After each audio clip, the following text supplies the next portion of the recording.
I am Dolos, mistress of deception and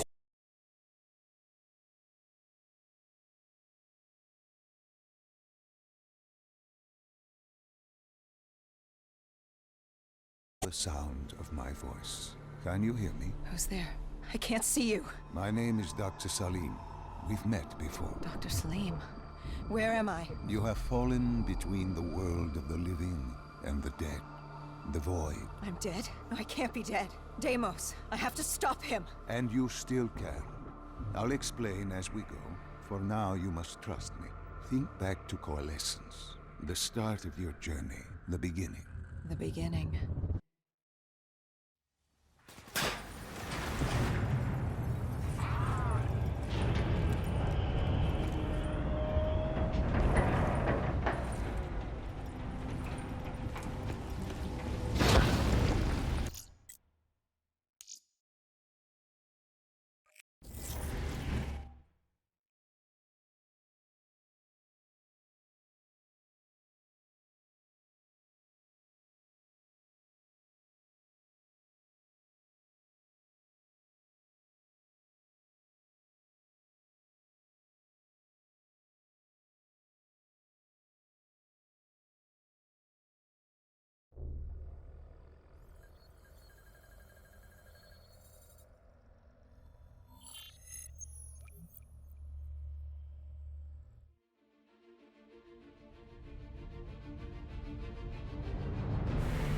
It started at Coalescence Singapore in 2070, 10 years after the disaster, after virus 6115 began its spread, after the dead began to walk the earth.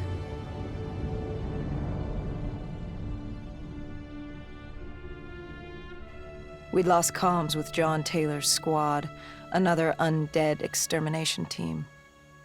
Dead killers, we were called. With our cybernetic augmentations, we were impossible to infect. We were trained to terminate the undead.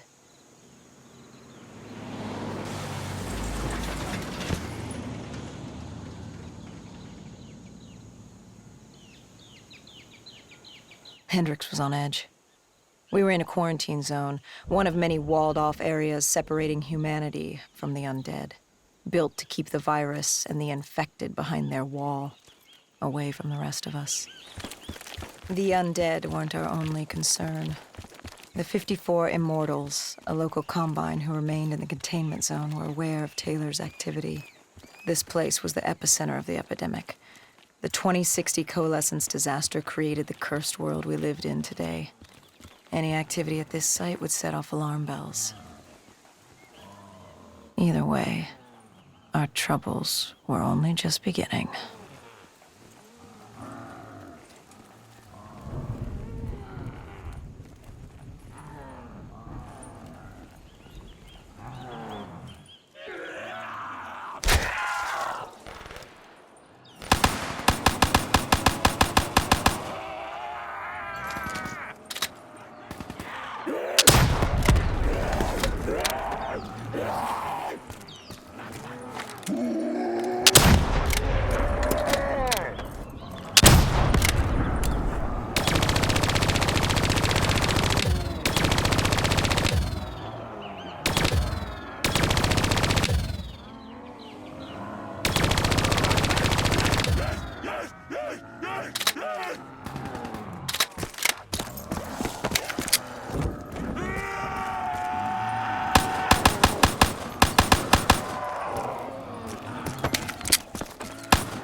We should have known that the ASP wasn't around.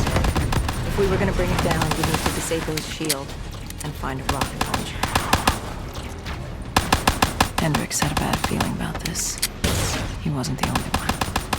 I knew we shouldn't be there.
Coalescence. Enhance yourself for a better tomorrow. They'd been the forefront of technology, always wanting to improve the individual, the future of you. What happened? What went wrong? The Coalescence disaster happened. Virus 6115 spread throughout Singapore and strains popped up all over the world. Governments built these quarantine zones to house the undead, a way for the populace to ignore what was happening. 10 years on, and it had worked. We put it out of mind. Ignorance was bliss. What was so special about this operation? It was supposed to be by the books. 5 years after our cybernetic augmentations, Hendricks and I were a well-oiled machine. Quarantine sweeps, recon, search and rescue. It's just what dead killers do. But we'd never been sent after one of our own before. John Taylor's systems had gone quiet. With our direct neural interface, wired into Winslow Accord servers. Observation knew if you were dead or alive. For Taylor to be neither, that was unusual.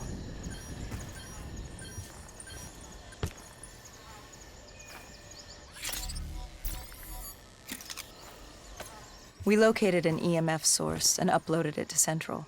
It was a 54 immortal audio log, detailing unusual activity coming from the server room at the lowest level of the building. It couldn't have been more than a week old, probably why Taylor's team had been sent to investigate. Hendricks activated a recon drone to scan for life. We picked up a signal coming from far below. As we stood there in the atrium, I felt like Alice. And we were about to jump down the rabbit hole.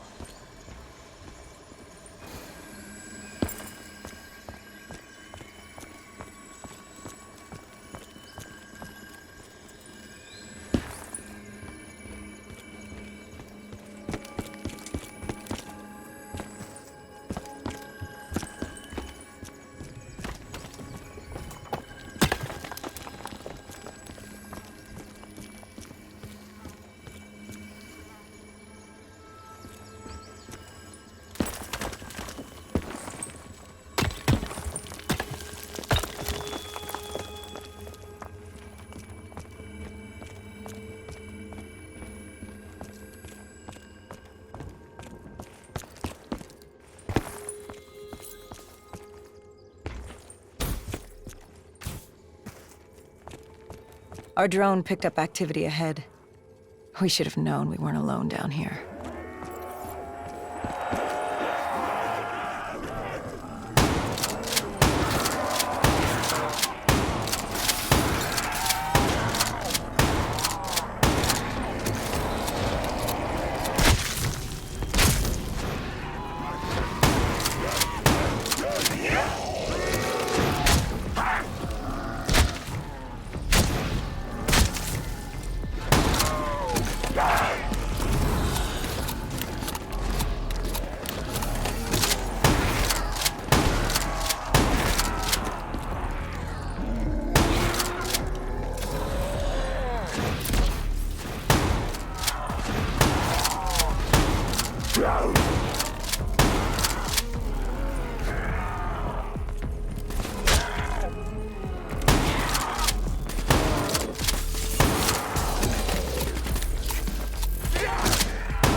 When man fled the virus, they left behind thousands of active robots. Machinery abandoned with one directive: kill the dead. Years later, they're still killing. But with decrepit programming, somehow humans had been added to their kill list, indistinguishable from our brainless counterparts. The strange behavior was observed in multiple quarantine zones. Another nuisance for us to deal with while on recon. We moved on.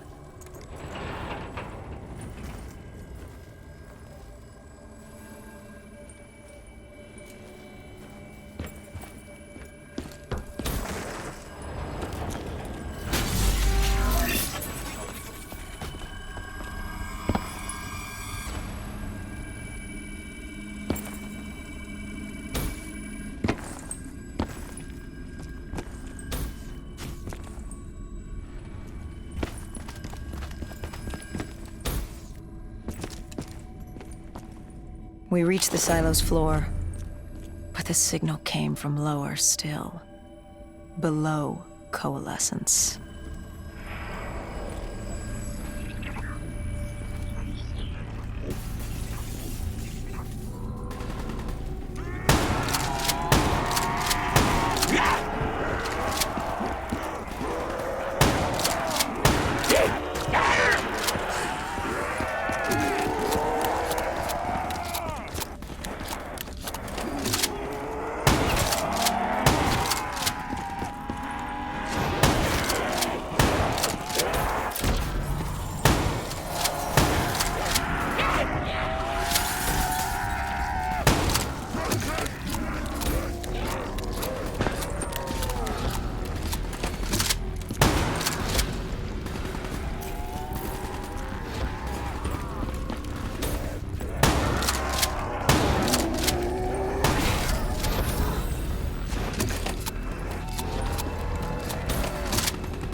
Did you have any inkling of what waited for you? No. In hindsight, we should have put it together. But the fact of the matter, that day was supposed to be like any other.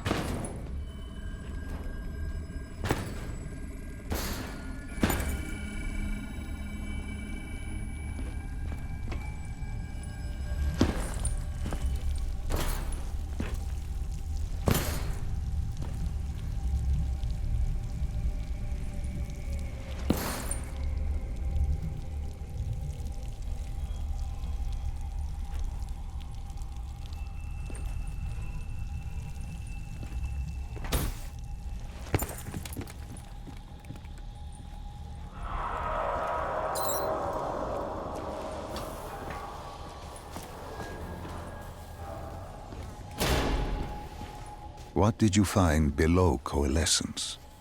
A CIA black project. Project Corvus. Unknown to the world, and unknown to most people in the know. As off the record as it got. A redacted footnote in Langley's history book. Part of me wishes we just turned back. Why? It would have been easier. For me. For Hendricks. For the world. Is it such a bad thing? To want to be blissfully ignorant in the face of daunting adversity? We didn't have a choice. Those who find fate thrust upon them rarely do.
The human testing lab. What awaited you there? We found the truth. The cause of the disaster. You are certain of this? We didn't have the full picture. Not yet. But this was the source. We knew coalescence was where the virus originated, but residue of 6115 in the air left no doubt. This was where it all began. When the disaster happened, hundreds of thousands died instantly. And they were the lucky ones. Because when the rest of Singapore inhaled 6115, they changed. From the living into the living dead. These test subjects, they were linked together, connected with a direct neural interface. Their minds hardwired into the central server. Hendricks didn't like what he saw. You knew something was wrong. The same tech in our own heads made us what we were. It was down here in this room. We didn't know what happened, but the data didn't lie. Man did what man always does, playing God and fucking everything up. We, the CIA, man, we created these things. We changed the world. How do you mean, change the world? The Winslow Accord and the Common Defense Pact. We'd been engaged in a Cold War for nearly a decade. 6115 changed that. When the dead walked among us, we set aside our differences. For all of your conflicts, you and your enemy had two things in common. You're both human, and you both want to stay that way. Was this the source of the signal? No. Down.